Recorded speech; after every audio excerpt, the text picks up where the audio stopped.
Hello, I am Instructor Driver. I will be teaching your Survey of World History 1 for the fall semester of 2023. And what I want to do right now is kind of show you how to negotiate the Brightspace platform that we'll be using for the course. Now, as you can see from this, this is what it's going to look like when you log into your My Courses. It's going to have here under Fall of 2023, and you can click whichever ones of these. If you're new, that's going to be the first one to show up. But if you're not new, if you were here in the spring or last year, then you'll have some other ones beside it and out to the side, etc. You're going to make sure you're in the right semester, and it's going to show you your courses. Right now, it's showing the 3 courses that I'm teaching this semester, all of which are World Survey courses, so regarding of whichever one you're in, whether you're in Section 3, 16, or 17, this is going to apply to all of them. So basically what I want to show you is how to negotiate our page. So I'm going to start with Section 3, since that's the one I have set up at the moment. When you click on it, it's going to bring you to the home page. It's got the nice banner on it. It's got your title for this course up here at the top. If you want to do a split view where you can see other courses, if you want to check your mail or your instant messages, or if you have any alerts, they're here. It'll give your name and your setting points here. You can click on these things if you want to change anything. But this year they have changed some of the banner points up here.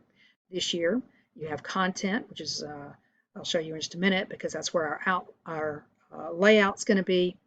But now they have activities, and under the activities, you're going to see your assignments, your discussion, your quizzes.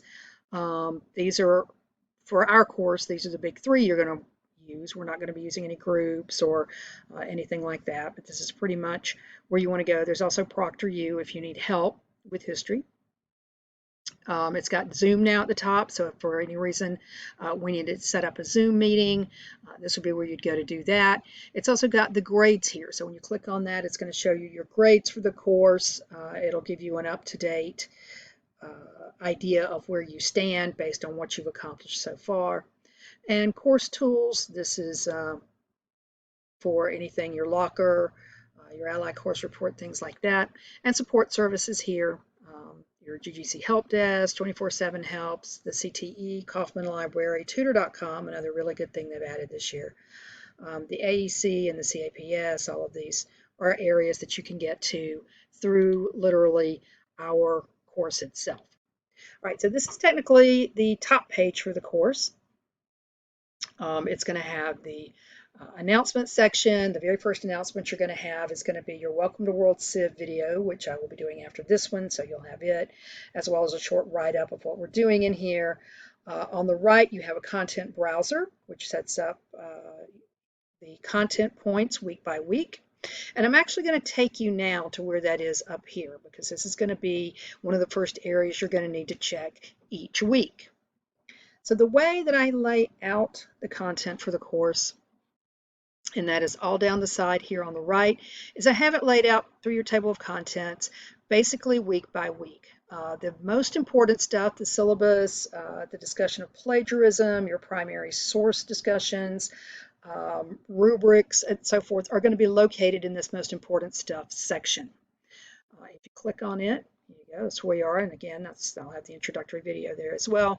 The very first section here is syllabus and rubrics, and I already have loaded the syllabus for the course, which again, I'll be doing a separate video on that. The discussion rubric, this is how I'll be grading your discussions. The journal rubric, how I'll be grading your primary source analyses, and then some other things that I think are pertinent. Notes for thorough discussion posts and journal submissions, so that you have some idea of what I'm looking for in all of those, in case my videos that I'll be doing for those as well don't explain it well enough.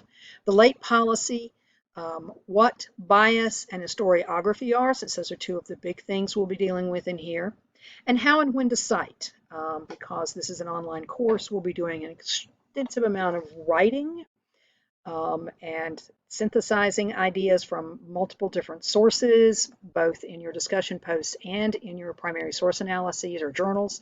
You'll need to understand how and when to cite, because it's kind of a mandatory thing that is required in all history courses and pretty much almost all humanity courses. So this is a short, simple document. There's some video notes in it, but there are also examples of how I expect you to cite in APA, as it is called, American Psychological Association citation form, which is pretty straightforward.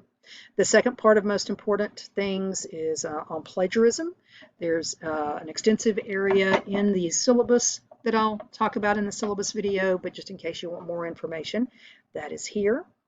Also, because we'll be talking about different types of sources in history, primary sources, secondary sources, and tertiary sources.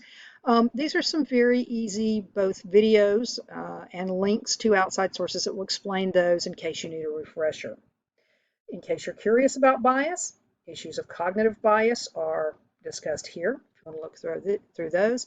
And then how to do historical research and write history papers. This is just a section with a variety of different sources you can go to look at specific ways to do things, like creating a thesis statement, which you'll be doing pretty much in your discussions and in your primary source analyses. The whole idea of the annotated bibliography. I don't have you doing one of those because we don't have a big paper in this course, but I like to keep that in there simply because it's got some really good ideas in it to help you think about what that is. And then a generalized rubric for writing a paper. This is just a basic idea of how papers should be constructed. And even though we're calling them discussions, your discussions are effectively historical documents as well. All right, so that's the most important part stuff, extra resources here that are good for this course. You don't have to worry about the map so much because we won't be having a map quiz in this course, but if you want to have some idea of how maps operate, that's kind of where you're going to go. Now, the actual week to week are over here outlined also. Week 1, the week we're starting with this week, the origins of mankind. And what I cover in this open area each week is just a nice general introduction where I also have what your required readings for the week are. And those are the ones that you're going to have to use for your discussion posts. And they'll be helpful also for your primary source analyses. Required readings that are not textbooks will be in this section here that are required readings to supplement your textbook, because we will definitely be having different parts like that. And then PowerPoints. I try to give you PowerPoints that go along with 2 of the main textbooks. And then there will be often in week to week some of the different PowerPoints I've had from other books, some of which will help you synthesize different ideas that aren't necessarily in the textbook that you're reading. Also in each week, I have links to primary sources that are relevant to the readings for that week. Now, depending on which textbook you pick, if you pick von Sivers or Strayer and Nelson, the ones that I want you to have are ones that are titled with sources. And what that means is that they have collections of primary sources in each chapter that work for the content in that chapter.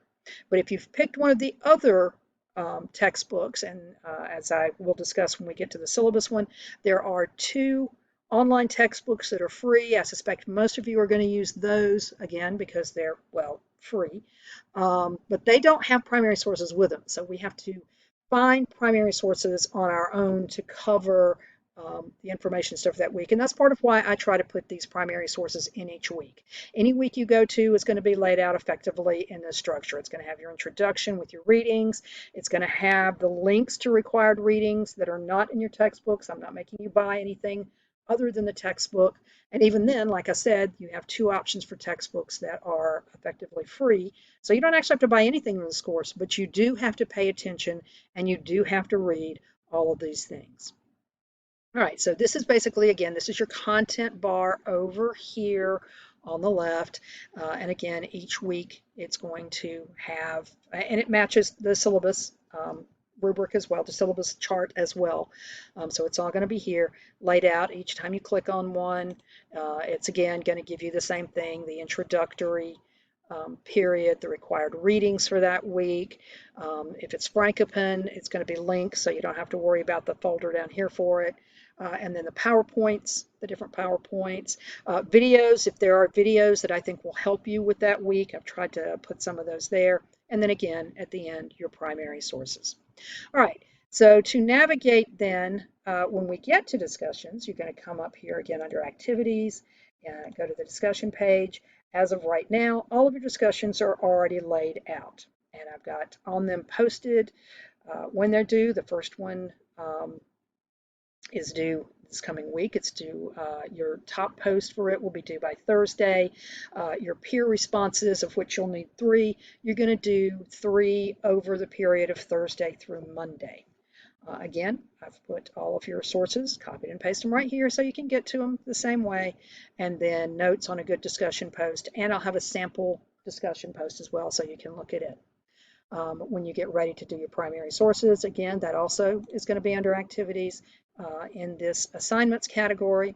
They are all already posted and also when they're due. So even though I realize one of them is due on Labor Day, no excuses, guys. You can get it in before that. It does not have to wait till September the 4th. You can do it anytime between now and then to get it in. All of the dates are already set, so you already know. So, all right. That is basically how to operate, again, our D2L page. Pretty straightforward. If you have any questions, if you can't find something, please feel free to email me, and I will see what we can do.